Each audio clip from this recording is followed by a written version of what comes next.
da. Da da da da. Gold, gold, gold, gold, gold, gold. It used to look like this. Ba ba ba ba ba ba ba ba ba ba ba ba ba ba da da da. It used to look like this. So I guess it's just fair to really be talking lots and lots about this too, because it's just weird. And the thing is, it used to be bejeweled like this, but then later on it became more weird, because after they took out the gold and all the marble off, it just became a plain white and stuff, and that is just weird. That is just plain weird for loads of reasons. But then again, we're going to be talking about Oxford International Primary in history, so I guess it's worth a try to actually start talking more about this Oxford thing. However, what I really want to say right now is that today, first of all, we're going to be doing a quick summary of this, and let's start with ancient Egypt. Ancient Egypt, the great Goliath and the Goliath things that seems to be going on throughout the whole world. Egyptologists were here for the whole entire time, and all I want to see right now is an Egyptologist getting something wrong. Right? The only thing that also seems to be going right about this ancient Egypt and Egyptologist thing is about paleontology and how it seems to work out on how it is going on throughout the whole world. One thing in ancient Egypt civilization is that it developed over 5,000 years ago. Luckily, I didn't turn this off. I was so scared I turned it off. It luckily adapted 5,000 years ago. And afterwards, and then there are many things that actually tell us about the ancient Egyptians and their lives. And among the most famous of them is the huge buildings called pyramids. Basically, they have a river called the Nile. And because of the Nile, it does lots of weird things throughout the whole entire world.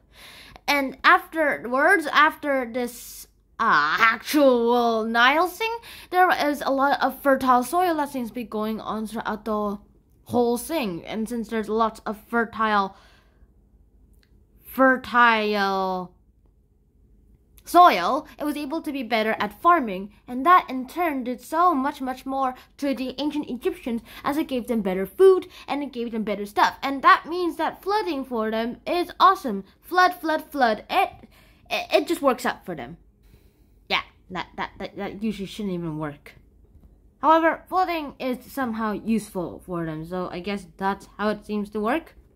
Afterwards, lots of things seems to happen, and then, well, after the Nile floods, lots of farming seems to work out well enough, and afterwards, there's so much more in their farming. After the floods, food can grow, and people survive. They even used the Nile to trade, and after lots and lots of trading, it just seems so that they trade lots of people with lots of stuff, and that way there is how it works.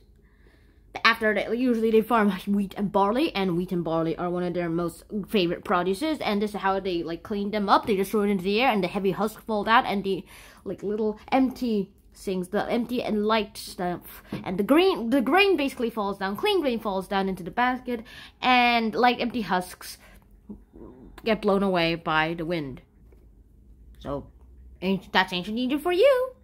Now for some ancient Greece. We got the good myths and all those sort of things, and that is exactly what seems to be happening too. Who were these ancient Greeks anyway? They were the original seafarers. They were the original sea controllers. They were island people, and they controlled lots and lots of the sea. They traded from people to sea, like the Phoenicians, and that is exactly how they ruled. And Alexander the Great was actually founded at least 20 cities called Alexandria, so that's something. And then we also have Alexander the Great, who is we have no idea if he's Greek or Macedonian, but I'm just gonna call him Macedonian. Sorry, Greeks. It also seems to be that in ancient Greece, people seem to be trading throughout the whole entire land, and children seem to do lots of things for fun too. They created some good toys like dolls and horses on wheels, wooden horse on wheels, and some pallets, and even the earliest forms of yo-yos. They created lots of masks too for theater production, and they did lots of great theater work too. The theaters were decorated with carvings of these theatrical masks for things, and they even had a good staple food of each city-state had their own staple food, and the main market and was the meeting place where the city was called, and it was called the Agora.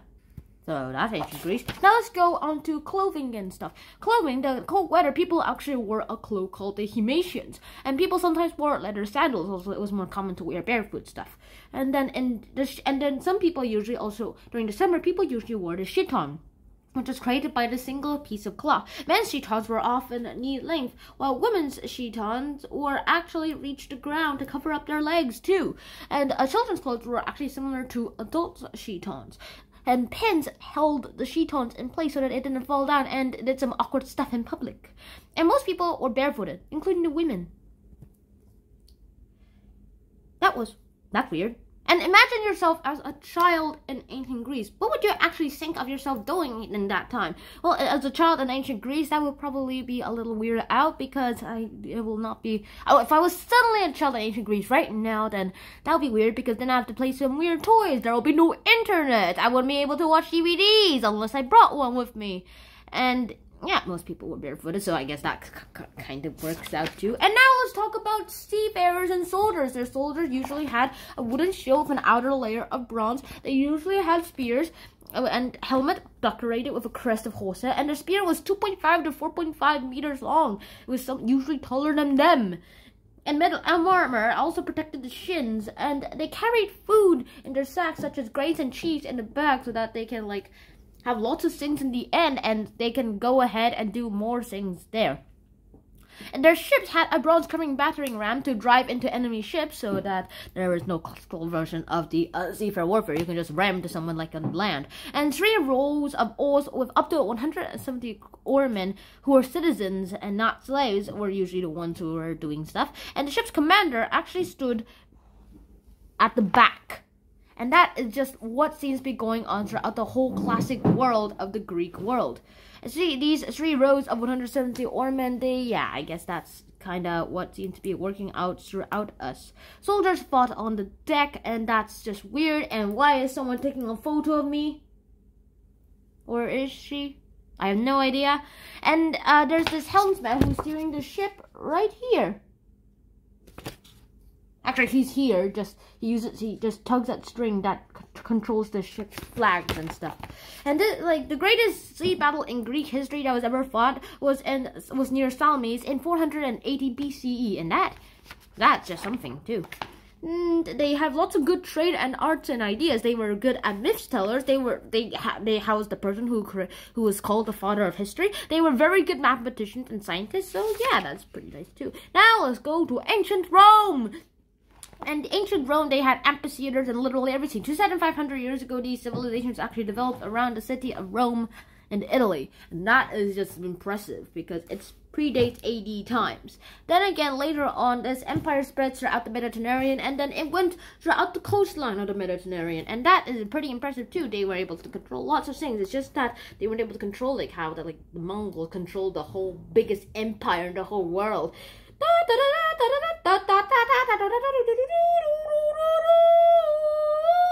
Yeah, stop singing, Sean.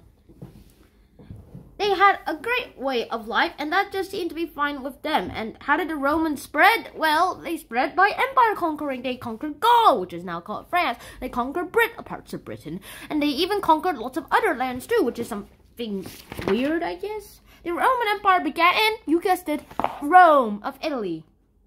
And that's weird too. And then Octavian became the first Roman emperor and took the name Caesar Augustus. And he ruled until his death in 14 CE. And then later on, Julius Caesar came and became dictator!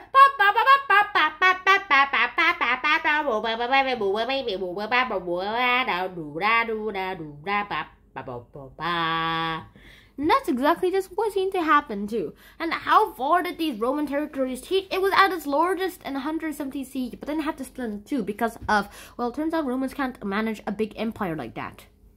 But at least chariot racing was popular, and Circus Maximus, which was an amphitheater in Rome, could hold over 150,000 people to show the chariot races, like, whee, meh, meh, meh. Yeah. And there was also this thing called the Aqua Appia, which was the first Roman aqueduct. It was built in 312 BCE, and it would cover a distance of 16.4 kilometers from its source to the city of Rome, which is, wow, that's long.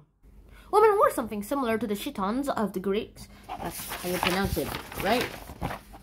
Men actually wore something similar to himaions of the Greeks. The Romans wore something similar. However, instead they wore things called, like, they had to wear special things for their rank.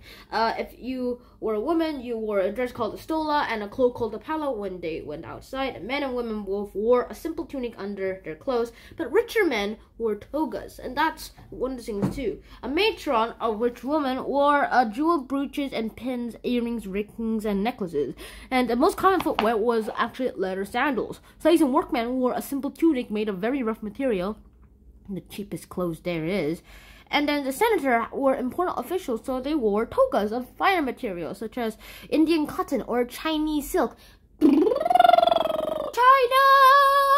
India. Yeah, I can't pronounce that ring right. And yeah, there we go. That's how it seems to be ending here too. Yeah, also they make lots of great mosaics, and they even had a small section of from the Ludovici battle sarcophagus here. This is part of the battle, like a battle statue or something. It was made for an army general in about 250 CE, and that is just part of his coffin. Weird. Like, yeah, that's weird.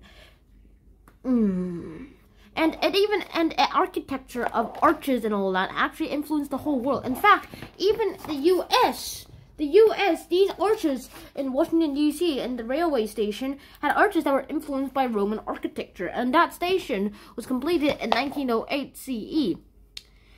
Even the White House inspired by Roman architecture. And so, yeah, now let's go for the last one. Leisure and recreation. In leisure and recreation, we can play lots of games too. And like, used to be in the leisure industry to play chess too, and we usually play board games. The most common one was chess. There are even early paintings of people playing chess. It's very old. It's a very old game. And people of all ages can play chess in countries all around the world. There are even chess competitions, and no one has been able to beat an AI in chess yet, so... Wait, hang on.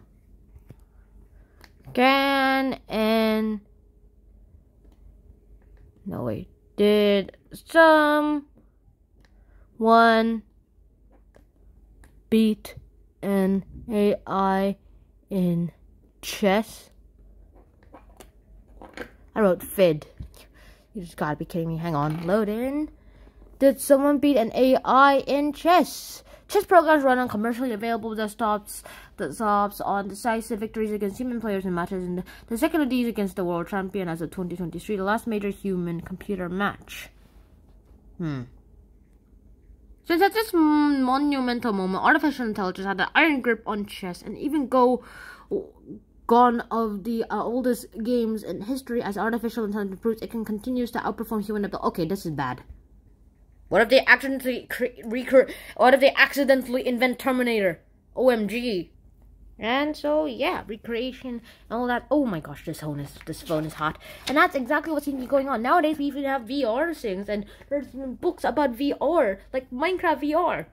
It doesn't, like, it's like you don't move, but in your mind, you move. And that's just weird too. The ancient Greeks also did made lots of stadiums and theaters for acting and all that performances. And they even had a bat and a ball game called stool ball. They even had an archery game called Skittles, and mob football. Basically, a mob playing football together. Strangers playing football. How nice. And that's all we have time for today. There's also mass tourism, and we still have that today. Hope you guys enjoyed today's episode, and I hope to see you guys in my next episode. Shannon, out.